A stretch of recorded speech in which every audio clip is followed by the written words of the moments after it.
Estás escuchando un nuevo capítulo de Tras Hegel, donde Maki y Néstor te acompañarán a leer e interpretar la fenomenología del espíritu, una de las obras más ambiciosas de la filosofía. Y es que entre no saber nada y saberlo todo, ellos saben algo.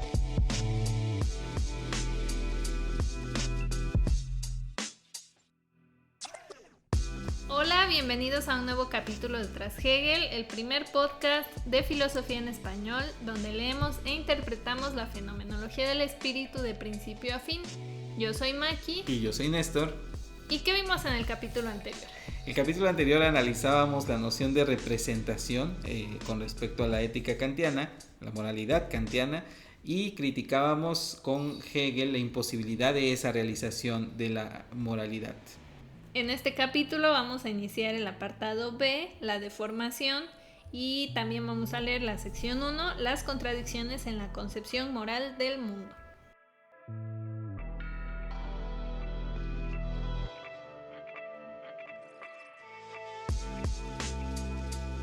B. La deformación.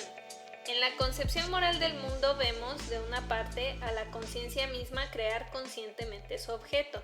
No la vemos ni encontrarse con el objeto como con un extraño, ni vemos tampoco al objeto devenir o no consciente para ella, sino que la conciencia procede en todas partes con arreglo a un fundamento, partiendo del cual pone la esencia objetiva. Sabe, pues, la esencia como sí misma, pues se sabe como lo activo que la engendra. O sea que ponemos las representaciones aquí en lo máximo, según Kant, Sí. y no las podemos alcanzar, pero de todos modos están rigiendo nuestra vida. Claro, y lo interesante también es que Hegel, que de alguna u otra manera es un pensador dialéctico, empieza su crítica, que de hecho la crítica ya la empezó desde el principio del apartado, pero empieza esta crítica o esta última parte más directamente crítica, asumiendo qué es lo que logra la ética kantiana, qué es lo que realmente está contribuyendo. Contribuye al hecho de que el sujeto se vuelve autónomo. La noción misma de autonomía presupone un sujeto que se establece para sí mismo leyes, ¿no? Autos, nomos. En esta medida es el mismo sujeto el que elige aquello que debe de hacer, aunque solamente representado, pero de alguna u otra manera es que esa norma moral que pasó por el imperativo categórico vale para el sujeto en tanto que el sujeto mismo es el que se pone esa ley. El que se pone esa norma se vuelve un sujeto autónomo, y autonomía es otro nombre para hablar de libertad. Una persona libre es una persona autónoma. Y eso es lo primero que Hegel está reconociendo como un punto a favor de la moralidad kantiana. Claro, a partir de aquí empieza toda la debacle, de todas las contradicciones que hacen surgir esta figura de la moralidad, y pues se verán todos ya un poco más exactamente qué es lo que le está criticando o qué más le está criticando Hegel al pensamiento kantiano.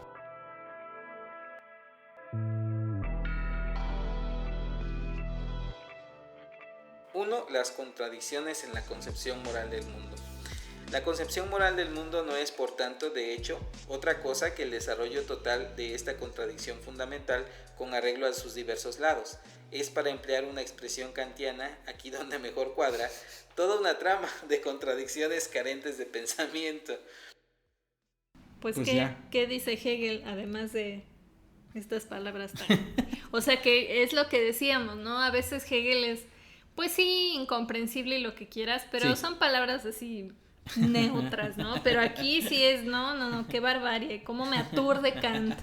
Esta trama de contradicciones, ¿no? Ajá. Carentes de pensamiento, ¿no? Sí. Que es una frase, me parece fuerte. Y todavía se la pide prestada a Kant. Se la pide prestada para criticarlo, ¿no? Y la trama de contradicción consiste en que lo real es el sujeto. O sea, por un lado el sujeto es lo real, lo que yo puedo decir, esta persona es real, la que está enfrente de mí. Pero aquel que pone la norma moral formal que la determina, eso es lo real, pero esa norma real que no cumple el sujeto real, primer real, pues entonces, ¿en dónde está la realidad, no? Como que hay esa contradicción. ¿De qué estamos hablando? Y es una contradicción que de alguna u otra manera es evidente, según Hegel, en el pensamiento de Kant, pero ¿en dónde está el truco, no? ¿En dónde surge esa contradicción? Es lo que va a explicar supuestamente a continuación. Pudiera ser trayéndolo a la filosofía contemporánea como estas cuestiones de la filosofía del lenguaje, que hay quien dice, bueno, o sea, el mundo está en llamas allá afuera y los filósofos están, bueno, pero ¿qué entendemos por mundo? ¿O qué entendemos por esencia? Sí, en buena medida el problema de la filosofía es un problema que más profundo me parece, dado que ambas partes del problema se pierden. Se pierde la parte que se la pasa especulando sobre qué sea el mundo, cuando el mundo está como está, y sin presuponer todos los problemas te pierdes en la especulación. Ese es un primer problema que atañe a muy pocos, pero esos pocos que se deslindan de su responsabilidad. Y el otro lado de aquellos que actúan por actuar y dicen, no, pues pensemos después y hagamos primero. Pero por hacer primero y pensar después es que el mundo está como está. Entonces hay que buscar siempre la mediación entre unos y otros. Pero ciertamente lo que dices... Ay, es que no hay que pensar tanto, solo hay que vivir el momento. Exacto, algo por el estilo también es un serio problema.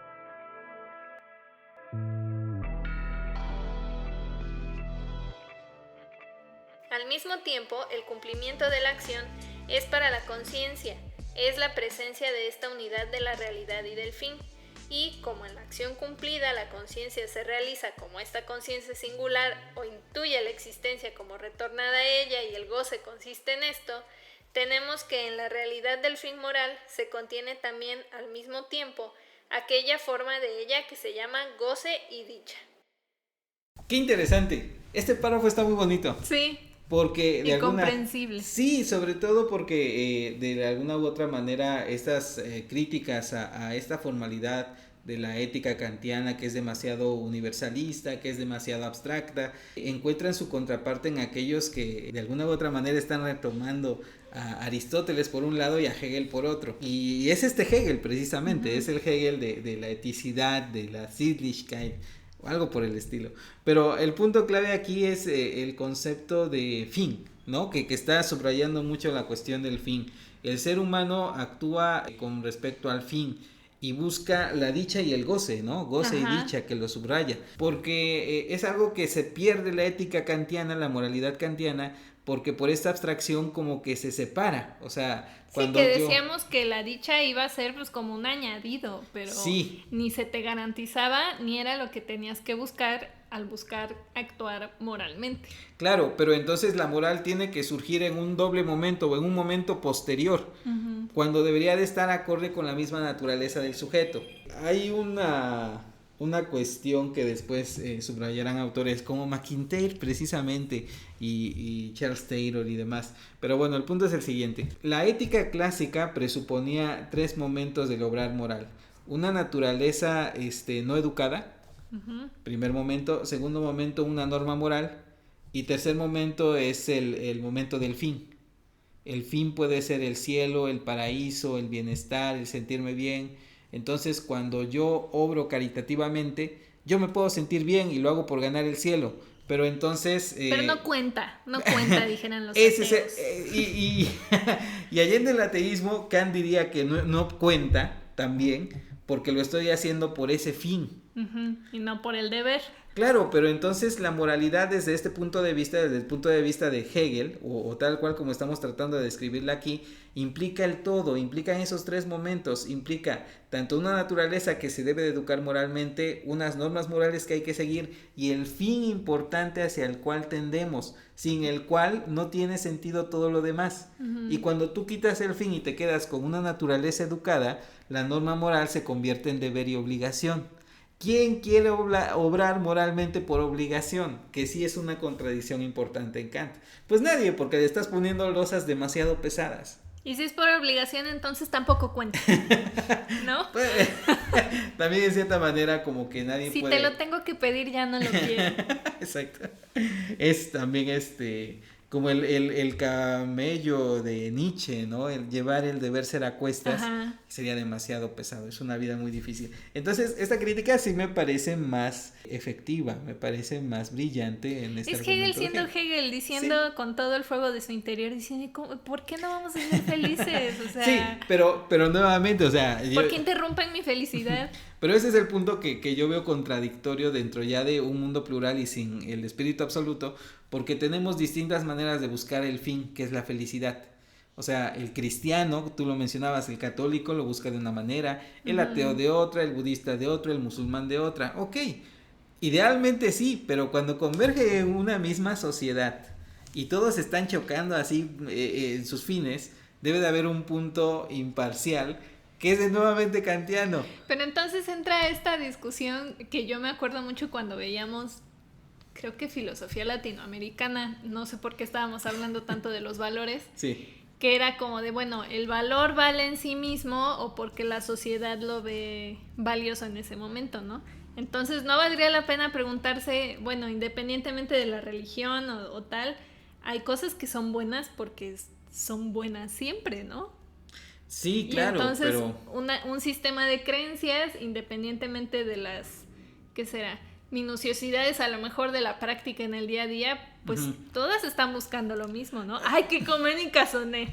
Sí y no, porque como bien lo mencionas, o sea, de alguna u otra manera existen valores que pierden su fuerza y su evidencia cuando las sacas de su juego de lenguaje, pongámoslo en términos así, en términos más concretos. ¿Pero qué significa lenguaje?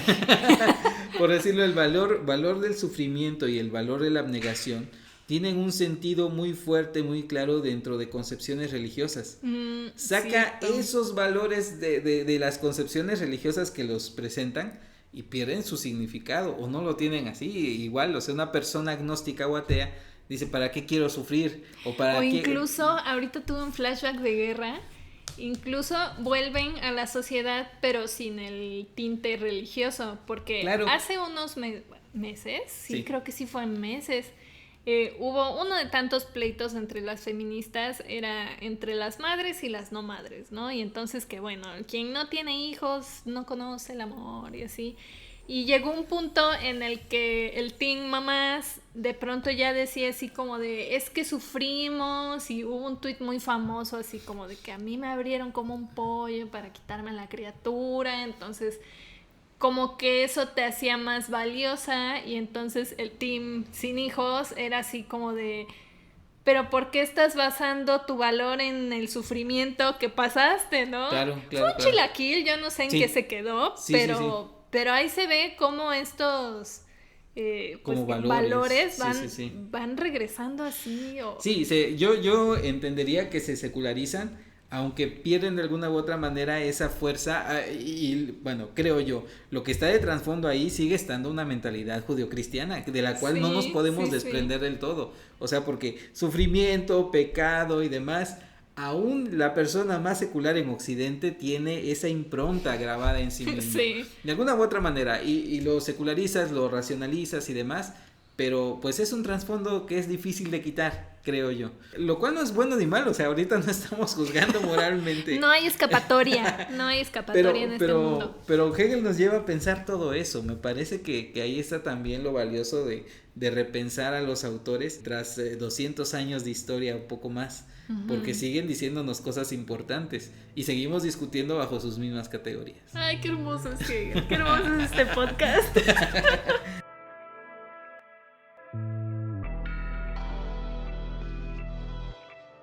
Pero el que no se trate de la realidad es ya de nuevo una deformación, pues con arreglo al concepto de la acción moral es el puro deber esencialmente conciencia activa. Por tanto, se debe evidentemente actuar. El deber absoluto debe expresarse en la naturaleza toda y la ley moral convertirse en ley natural. Qué interesante, qué interesante. Concediendo un poco al argumento de Hegel, vamos a poner un ejemplo. El de la señora. No, hoy no mencionaré a la señora porque creo que ya la mencioné muchísimo. Alguien ponía el ejemplo del consumo de carne y lo ponía con las palabras de que cuando uno está consumiendo un bistec está consumiendo un cadáver, el cadáver del animal muerto. Y en ese sentido nos hacía pensar si era o no era ético el consumo de este animal muerto, de causar sufrimiento para satisfacer de alguna u otra manera un deseo egoísta del ser humano. Pero claro, porque hay quien dice que estamos en un punto en el que ya no necesitamos la carne para obtener la proteína, ¿no? Que se puede obtener de otros lados. Y yo entiendo ambas posturas, o creo que hay razón en ambas posturas, son razonables. Es razonable la postura que nos dice que es más ético no consumir carne que hacerlo, pero entiendo también la otra postura, es razonable el pensar que la gente come lo que puede. dada la situación de cada persona. Uh-huh. Creo yo que esto depende de la altura moral en la cual se encuentre el mundo humano, la sociedad humana en cuanto tal. Porque pongamos por caso, antes la esclavitud tenía razón de ser, o más que razón de ser tenía... Espéreme, eso edítalo. La esclavitud encontraba motivos que, entre comillas, la fundamentaban, porque la humanidad no había alcanzado esa altura moral. Sí, es como cuando dicen, por ejemplo, de las diferencias tan enormes de edad y que dicen, no, en ese entonces estaba mal. Y sí, o sea, no estamos diciendo que estuviera bien, pero en ese entonces era normal, en el sentido de que, como tú dices, la altura moral de la sociedad consideraba que, ay, bueno, pues si ya la niña está menstruando, pues ya se puede casar. Exactamente, ese es el punto. Estamos diciendo con Hegel, o me parece que sería un buen argumento hegeliano, el decir que de a poco naturalmente la ley moral se establece como una ley natural.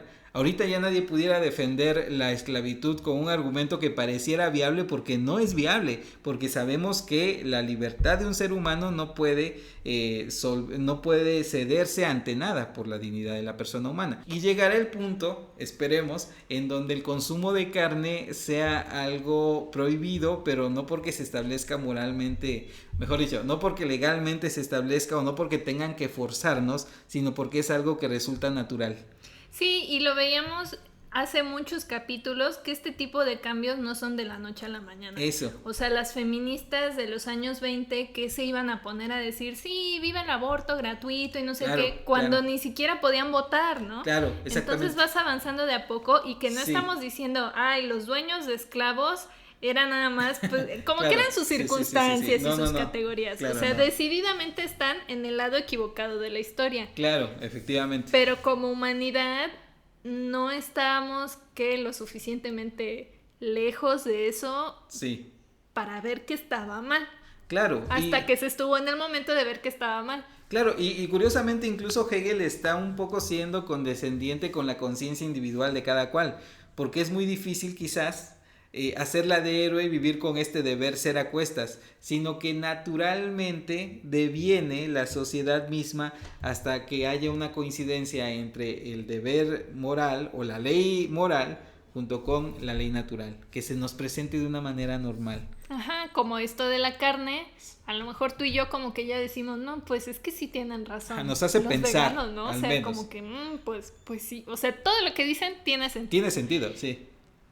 Pero no damos el salto por comodidad, conchudez, lo que sea, ¿no? Sí. Pero a lo mejor nuestros tataranietos que ya van a vivir de pura simoternera y protoverdura, van a decir cómo mis tatarabuelos en su foto de bodas con sus platos de carnitas, ¿no? Claro, exacto, ¡Qué va por ahí. oso! Claro que ellos también estarían haciendo ese anacronismo que muchas de las veces hacemos nosotros. Ajá. Pero independientemente de ello, lo importante no es el sujeto individual, sino que la misma humanidad en su totalidad va avanzando hacia nuevas alturas morales guiadas, esto es muy importante, por lo absoluto. Según Hegel. Según Hegel, por supuesto. Viéndolo así es reconfortante. Claro que esto presupone una tesis muy grande, que siempre avanzamos hacia lo mejor. Y a final de cuentas uno no sabe lo que no sabe. Claro. Bueno, no siempre. Hay cosas que uno sabe que no sabe, pero hay ocasiones en las que pues no. O sea, yo cómo iba a imaginarme que iba a estar equivocada en este punto en particular. Claro. Si ni siquiera por aquí me pasaba que hubiera su contraparte, ¿no? Vivimos ignorantes de nuestra ignorancia. Ajá. Algo así. Básicamente.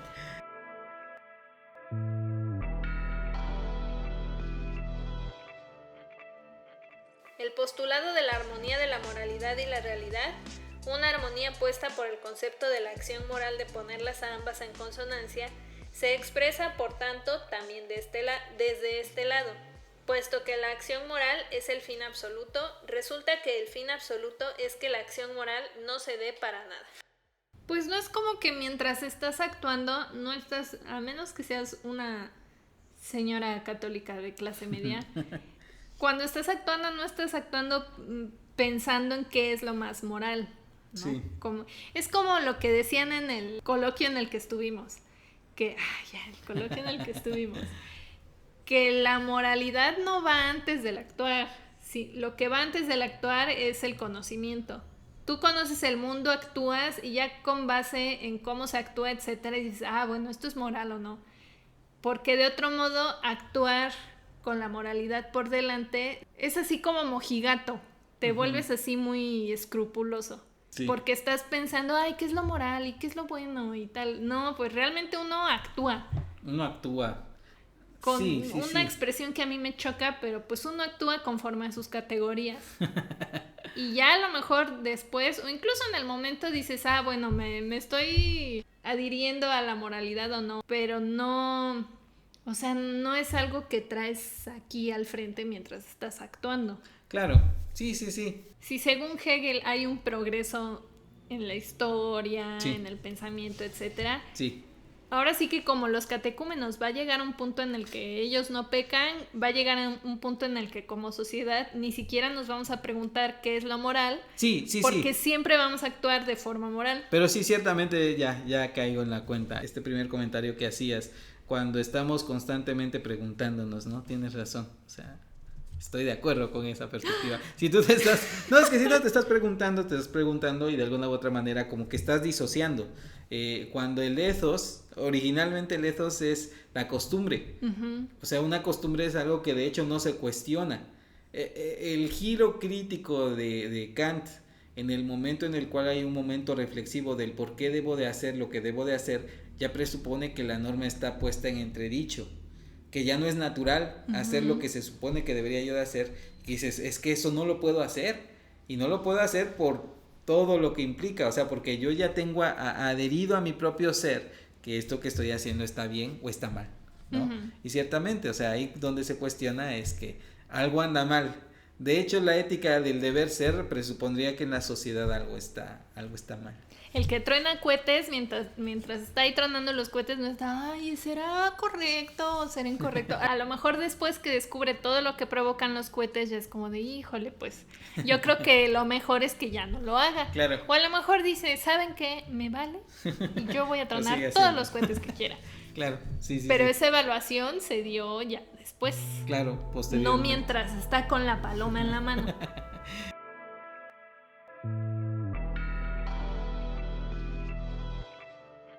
O bien, la conciencia no toma propiamente en serio la actuación moral, sino que lo más apetecible, lo absoluto, es que el supremo bien se lleve a cabo y que la acción moral resulte superflua.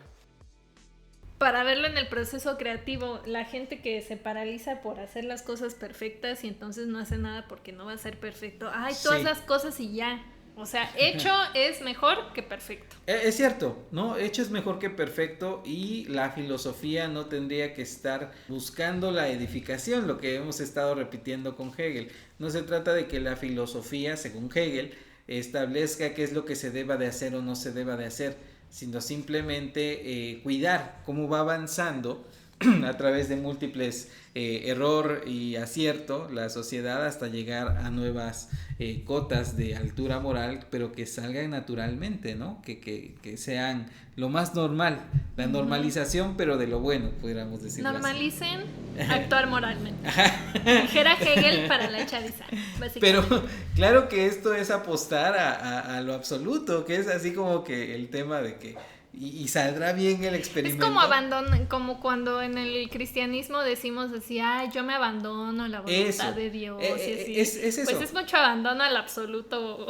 Es eso, ¿no? ¿no? La palabrita que estamos buscando ahí es providencia, pero nuevamente con la ambigüedad, no es la providencia para Hegel, creo yo, no es la providencia de corte cristiano, sino es el espíritu absoluto que está deviniendo providencialmente, si quieren ustedes, a lo largo de todos sus procesos históricos, naturales, etcétera, etcétera.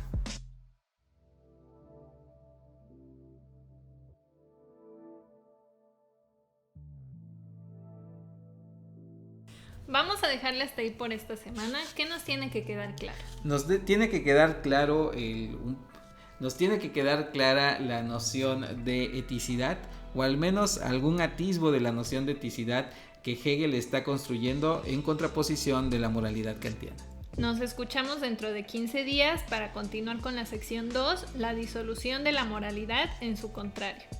Recuerden que mientras tanto pueden escuchar todos nuestros capítulos pasados, presentes y futuros en nuestra web que es trashegel.com.